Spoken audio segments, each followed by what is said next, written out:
కర్నూలు జిల్లా మద్దికెర మండలం పెరవల్లి గ్రామంలో వెలసిన శ్రీదేవి భూదేవి సమేత శ్రీ రంగనాథ స్వామి వారి వార్షిక బ్రహ్మోత్సవాలు మార్చి నెల 11వ తేదీ మంగళవారం నుండి 20వ తేదీ వరకు పాన్పు సేవతో ముగియనున్న రంగనాథ స్వామి వారి క్యాలెండర్ ఆవిష్కరణలో గ్రామ పెద్దలు మాజీ జెడ్పీటీసీ సభ్యుడు పోతుల పురుషోత్తం చౌదరి, కార్యనిర్వహణ అధికారి వీరయ్య, నాగరాపురం కార్యనిర్వహణ అధికారి నరసయ్య, మాజీ దేవస్థానం చైర్మన్ కరికి ఆంజనేయులు, ప్రధాన అర్చకుడు కొమ్మండూరి రంగనాథాచార్యులు, తిమ్మప్ప, నరసింహులగౌడ్, రామాంజనేయులు మరియు గ్రామ పెద్దలు, దేవాదాయ సిబ్బంది రఘు, జూనియర్ అసిస్టెంట్ బాలచంద్ర తదితరులు పాల్గొన్నారు.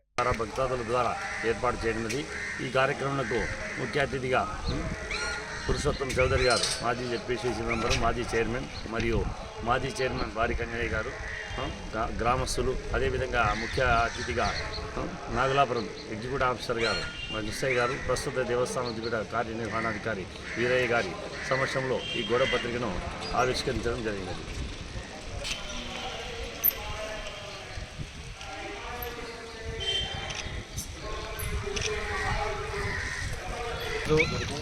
గోడపత్రికను రంగనాథ స్వామి రథోత్సవం సందర్భంగా గోడపత్రికను కూడా విడుదల చేయడం జరిగింది. ప్రతి సంవత్సరం మార్చి నెలలో చిత్తా నక్షత్రం రోజున ఈ స్వామివారి కళ్యాణోత్సవము రథోత్సవం జరుగును. అది ప్రతి భక్తులకు అందరికీ తెలియను.